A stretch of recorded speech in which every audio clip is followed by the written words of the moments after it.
East Zion is the second busiest district in Zion National Park. It has two very popular trails, but it also has a few gyms that are tough to find. East Zion is also where you can find the park's famous Bighorn Sheep. So in this episode, I'll walk you through the district so you can plan a trip to East Zion with confidence. East Zion looks completely different than Zion Canyon. In East Zion, towering red sandstone cliffs are replaced by pale mesas, with quiet paths that are hidden on unmarked trails. It's a beautiful area, and if you're visiting Zion, you'll definitely want to plan a trip into the district. If nothing else, you should at least drive through the district and enjoy the Zion-Mount Carmel Scenic Highway. But before you run off to East Zion, you should know that there's no potable water access in the district, so you'll have to bring your own drinking water. There are also no stores, gift shops, or restaurants on this side of the park, so you'll want to bring a few snacks. Although if you get desperate, Mount Carmel is less than 20 minutes from the entrance of East Zion, and it has a few restaurants, including the Thunderbird. This little diner had great food, but it also served the best pie we found in all of southern Utah. The chocolate cream pie and the apple pie were particularly good.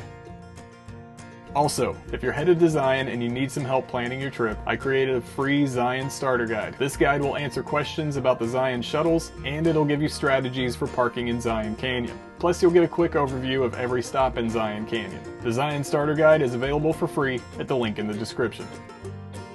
Living up to its name, East Zion is located on the east side of Zion Canyon, and it's about 20 minutes from Springdale. If you enter Zion through the main entrance, then drive 3 miles past the visitor center, you'll arrive at Canyon Junction. This is where the Zion shuttles turn into Zion Canyon. If you go straight at the junction, you'll be on the Zion-Mount Carmel Scenic Highway. Following this road will take you into East Zion.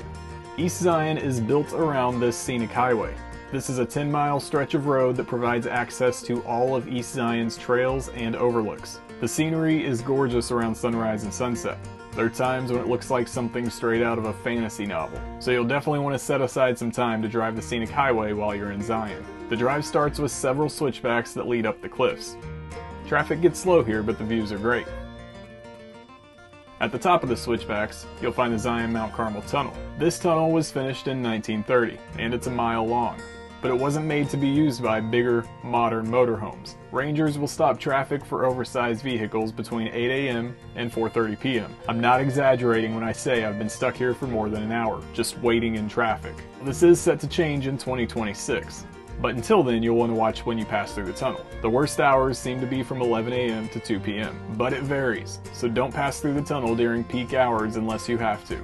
Once you pass through the tunnel, you'll be in East Zion, and this is where the fun begins. Right after you exit the tunnel, you'll see the first stop in East Zion, the Canyon Overlook Trailhead. This is a quick 1 mile out and back with a couple hundred feet of elevation gain. The path passes above a small canyon while it hugs the cliffs, and there's a beautiful view of lower Zion Canyon waiting at the end. The Canyon Overlook Trail has become East Zion's most popular trail, which means it gets crowded. Parking here is a nightmare during peak hours, so you'll want to get to the trailhead early in the morning or later in the afternoon to avoid a headache. Once you get past the Canyon Overlook Trail, things can get a little tricky. This part of East Zion is filled with unofficial trails. There are several, but I'm going to give you 4 of the local favorites. Keep in mind, these trails are not officially recognized, so there are no signs or markers. Most of these trails are very short, but they offer some of the best scenery in East Zion. All of these trails use small pullouts as their trailheads. This makes parking at these trails difficult at certain times of the day, so you either need to get lucky or arrive outside of peak hours. But if you're lucky enough to get a parking spot, you'll have a relatively quiet hike. The first of these unofficial trails and the second stop in East Zion is Lower Clear Creek. Locals also refer to this one as the Hobbit Hole. This trail is a great option if you have kids. The beginning of the hike is a little steep, while you hike downhill to a small creek bed. The creek bed passes under the road and it leads to a small slot canyon. The slot canyon is gorgeous and it has a small arch at the end. The trail continues following a creek while it winds through a canyon, but you can turn around whenever you want. The slot canyon and the arch are the main attractions on this trail. The next stop in East Zion is Zion Cascades. This trail starts on the west end of the small tunnel. A little pullout leads to a slightly beaten trail. Once you get through the trees, the path begins climbing the cliffs. Zion Cascades had some nice scenery, but this was my least favorite trail in East Zion. Many Pools is stop number 4 in East Zion, and it's one of my favorites. This trail starts at a large pullout on the south side of the road. The path follows a creek bed under the road, then it starts to work its way up the cliffs. You'll pass small pools that trickle down the cliffs. The pools create some very unique scenery, but the best part of the hike is the view back towards East Zion. The view was incredible, and as we got higher, the view got better.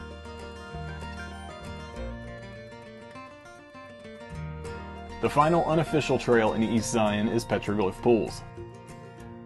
This hike follows a creek bed to a small collection of petroglyphs, then continues to a small slide. This trail is very short, and it's another great option for kids. Before we get to the next stop, if you're getting value from this video, give it a like and leave a comment. It's a small thing you can do to help the channel grow. The last two stops on the Zion-Mount Carmel Scenic Highway are Checkerboard Mesa and the East Rim Trail. Checkerboard Mesa is a checkered white sandstone formation that sits to the south, and there's a pullout with a view towards the mesa. The East Rim Trailhead is just past Checkerboard Mesa. This trail has lost some luster in the last few years. It used to go all the way into Zion Canyon, but rock slides have blocked the path. You can still hike a nice 5-mile round trip to Jolly Gulch with a couple nice views along the way, but most people will pass on this one.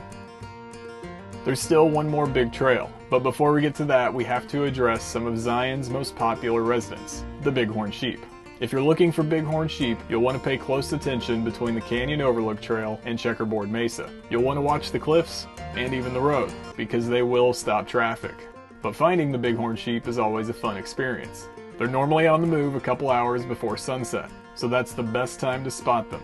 But if you're lucky, you can see them throughout the day.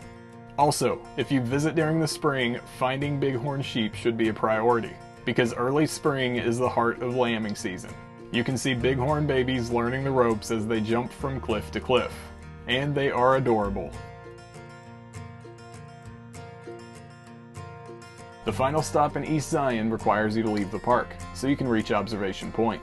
If you leave through the east entrance and drive a mile, you can turn onto North Fork County Road, then drive another 9 miles to the East Mesa Trailhead. The road is great until you get to Zion Ponderosa. Then the final mile is rough, and low clearance vehicles can have a tough time. If you're worried about your car, Zion Ponderosa offers a shuttle during peak season, which is a great option. This also lets you park at Zion Ponderosa, so you don't have to deal with the craziness of parking at the East Mesa Trailhead. The hike to Observation Point is a 7-mile round trip. It's a relatively easy 7 miles, but most of the elevation gain is on the way back to the trailhead, so save some energy. It takes a good bit of effort to reach the East Mesa Trailhead, but the final view from Observation Point is worth the effort.